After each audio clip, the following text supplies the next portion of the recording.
somehow trying to expand the long-range transporter turned the ship into a giant... Scotty screw up. The puppet episode was a definite highlight for me this season. How did that work for you guys as actors? I think, Christina, you were maybe the only one that had a puppet. I don't think Kirk didn't get a puppet, did he? Oh, did you not have a puppet? No. Hey, okay. I got left out of it. I wasn't invited to the party, guys. But how did that work for you as an actor, Christina? Did you have to read the lines while seeing how the puppet worked? No, it was actually, we hadn't hardly anything to do with the filming of the episodes. Mm-hmm. We provided like a track of all our lines read out for the puppeteers. I can't operate phasers or control any of the ship's weapons. But we essentially had to go with their rhythm and timing. So they performed it on the day, gave us like a guide track of the lines. And then we went in afterwards and it's called ADR, Additional Dialogue Recording, where you sync to the puppets' mouth movements. Obviously, there's a lot of give there because obviously they can't purse their lips. Right. Tiny fist, not so lethal. I actually found that really tricky because it wasn't necessarily how I would have said the line in that situation, but you have to make it work. But I think Ethan will have lots more to say about the puppet episode. Yeah, Ethan, you were there on a set full of puppets. How did that work for you as an actor? Yeah, hopefully well. It was really surprising to show up on set and see how they were to become animated. And the talent that they brought in to bring those puppets to life was just extraordinary. I had a hard time. There were moments when I'm in a room with all of them. Like there's a ready room scene where I'm at the table with all of these puppet versions of the people that I've spent so many hundreds of hours with. Little Ricky was in the buffer. Little Ricky? Lieutenant Scott's childhood puppet. I don't think I want to know more. And it was just like so surreal and crazy. I mean, there's so many moments on our show when I look around or I look in the mirror and I'm like, this is nuts. Like, I can't believe I'm here doing this. I look like this. That looks like that, and we're talking about, there's just so many sort of astonishing, shocking, and amazing things that we get to see and do on that show, and that really ranks pretty high on there. And it was hard to almost focus because I'm in such awe of how sort of like detailed the performances were. They really did pick up mannerisms of the live action versions of the puppets, and it's pretty amazing to watch. We worked really hard in the show, and we had very long hours, and so often we're really spent by the end of the week or the month or the episode or whatever it is. And I had to come in almost every day for the puppet episode, and everyone was like, well, have fun. And I was kind of like, oh gosh, like everyone gets to kind of like take a breather.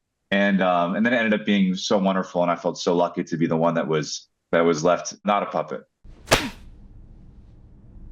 Gratitude is irrelevant. I went in one day to just watch them out of curiosity, but we weren't necessarily called when they were on set working.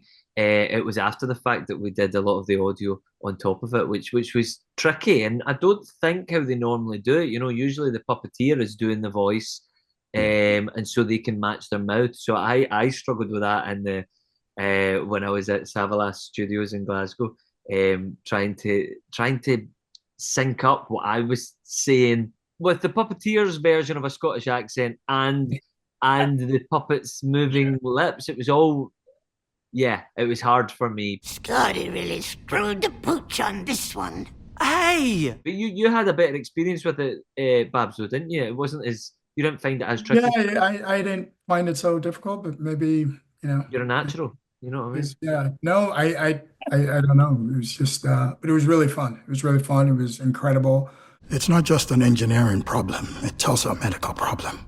And just seeing the kind of work people put in and these other artists, like the puppeteers, like the artistry of that and, just all that experience and, so they made an incredible contribution, to this episode. So hats off to them. The puppeteers. It was amazing. Do you guys put on like a different voice when you're a puppet, Scotty and Mbenga? Is there like a sort of a heightened voice to that? Tried not to. Tried to sort of keep it in the world and keep it real to Mbenga, as much as possible. Yeah, that's the hardest thing, isn't it? It's kind of a bit of a tightrope to walk because, Yeah, you wanted it to especially you see Scotty in one scene, and then you see him. You see Scotty as me, and then you see Scotty as a puppet. And so I didn't want there all of a sudden to be a massive vocal shift.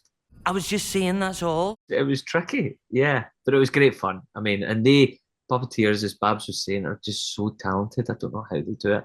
I had a couple of minutes of having to work little Ricky, and actually I think we cut some of the stuff that I did with him because I was rubbish with it.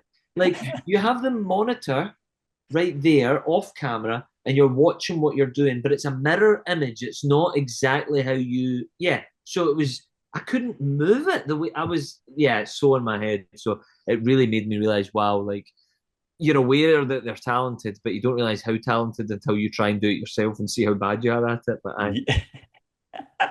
got a newfound appreciation for it, the art form. Yeah. They're amazing. Amazing. How did that work on a technical level for you guys? Who made the puppets and operated them, and how did you match the actors' lines to the puppets' movements? With great difficulty. It took a very long time. There's a tremendous amount of prep.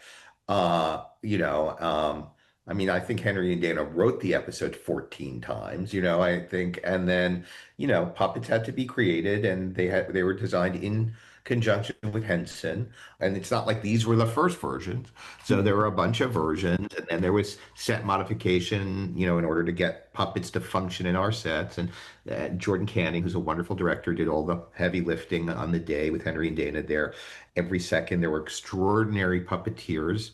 There's a Venn diagram between people who love puppets and people who love Star Trek that we found that is extraordinary. And so, puppeteers were walking down corridors of the Enterprise having their best day ever, which was super fun. And then there's the whole process of, because the cast isn't there doing it, the puppeteers there doing it, right? And then there's the getting the cast to do it and then putting it in. So, it was long.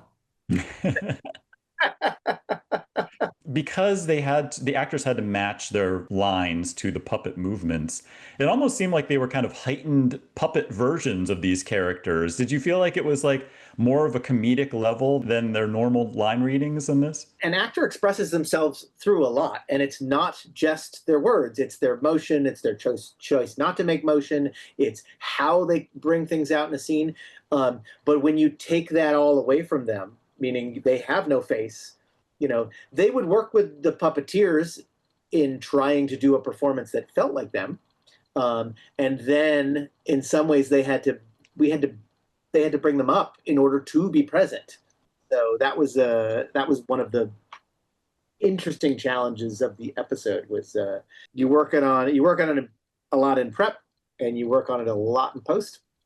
A great vodka-infused dinner with Henry and me and Jordan and Dana talking about what happens to you when you become a Muppet and how it expressed vocally. So who's controlling you? I'm controlling me. We're all controlling ourselves. Okay.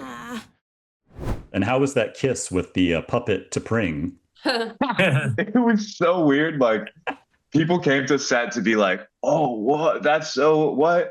And there were like people that weren't normally on set like there to watch because they were so curious about it. And, again, we played it really sincerely. And I think that's what makes it sort of funny and strange and interesting. Yeah, love it.